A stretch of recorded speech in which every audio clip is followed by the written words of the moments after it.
January is coming upon us quick, and we should not only be focused on the new goals that we are going to set for ourselves, but what are we letting go and leaving here in 2024 and we will not see us ever again. Hey guys, if you're new here, my name is Gabrielle Kazaya. Make sure you like, comment, and subscribe so you don't miss out on any new videos. Today, we are going to be talking about some of the small things that we can do to prepare for 2025 and the new year.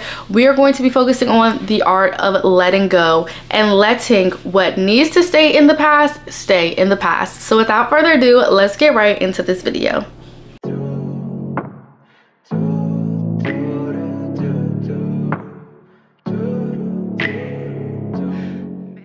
I really want to prioritize making room for what serves me and what's going to help me be my best self in 2025. I have a lot of goals, but here are some of the things that I am going to ensure that I let go and it stays here. Because one thing about it is I don't need to have time for anything dragging me down or holding me in 2024.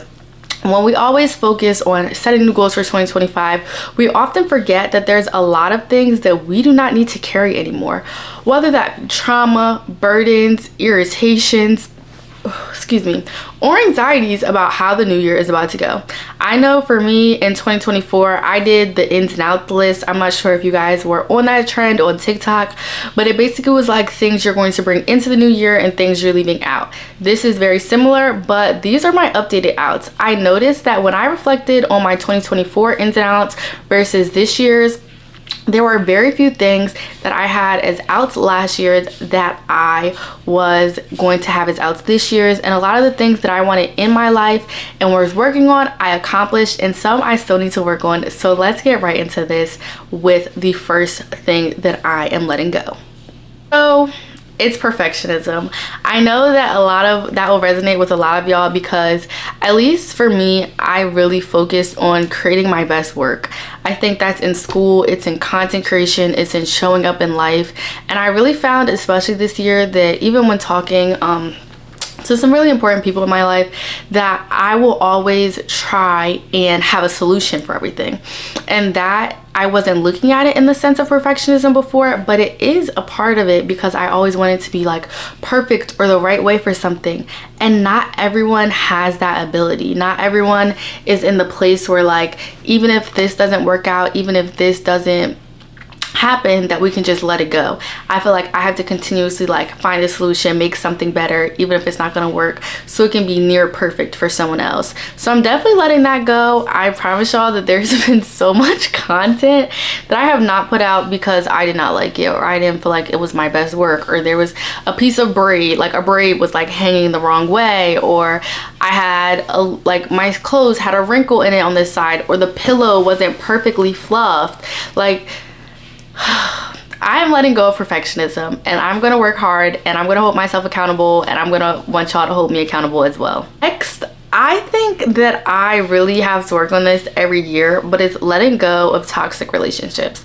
I feel like that's a buzzword, but we don't always analyze how toxic a relationship can be. And I think toxic is such a strong negative word that we often forget, like, a toxic relationship can also be like the friend who's just draining you of your energy.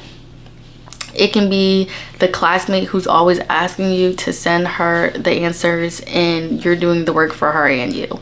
Like, I think you have to really analyze like who in your life is giving to you as much as you are giving to them.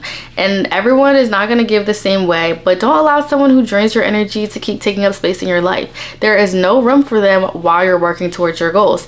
And that's not to say that you might not rekindle your relationship later on in life, but don't let somebody drain you. Don't let them drain you, because it's only going to drain your energy, and you need the energy to get to work, girl. So just remember, let go of the toxic relationships, because that will allow new people into your life who will truly love, care, and support you. Okay, procrastination. Now, I personally am not like your average procrastinator where I won't do work, or I won't like, I'll be late to a deadline and doing it like 5 minutes before it's due. I am the procrastinator that I will have a list on my to-do list, and I will sit in bed an extra 5 minutes instead of just getting right to work. So I've recently been trying like power hours, and it's basically like an hour of your time that you like work specifically on this one function. You don't allow outside noise to like take up your head, and you just focus, and that's been doing really well for me. I think sometimes even when I'm working on assignment, I may procrastinate on 5 minutes just like scrolling on TikTok or doing something like that, and I never looked at it as a form of procrastination, but it definitely is. So that is something that I am working on as well. And sometimes you don't even notice that you're procrastinating until like you laid in bed an extra 4 minutes watching that Hulu show or that show on Netflix, and those were 4 minutes that you could have been working. So that is something else that I'm working on this year. Comment down below if you are a procrastinator and what level of procrastination that you do. Now y'all, this is the biggest one for me, is complaining. I find that I used to be, and this year was a serial complainer. I'm accepting that. I don't always think I was complaining in a bad way. Like, I think I used to look at it like I'm just like expressing my emotions. I'm just sharing what needs to be shared. But there is a way to do that that is complaining, and there is a way to do that that is effective. And I am taking full accountability that I was a complainer. I think sometimes I complained over the littlest things that I didn't really need to take my time and talk about. So I'm gonna work on complaining. I'm gonna work on, like, if something is bothering me, saying like, hey, this is bothering me because blank, but not being like, ugh, this is so annoying, oh my gosh, I don't feel like doing this, blah blah blah. So y'all, if you need to work on complaining with me, comment down below, because we can work on not complaining together. Lastly, I'm letting go of inconsistency. I think this YouTube channel definitely shows that, you know, and I guess that was probably October, November, I was only posting like a video a month. Y'all do not want to only see a video a month, because I know even when I watch YouTube and the YouTubers only be posting once a week, I'd be like, girl, there are 6 other days in the week. I need 6 other days of things to watch. And I think Vlogmas, especially like that YouTube trend, is so easy to like, you always have something to watch, but you also need to have consistency. So I'm working on being consistent, y'all. I know that letting go can feel scary, but at most is really freeing. So these are just some of the things that I'm letting go of this year.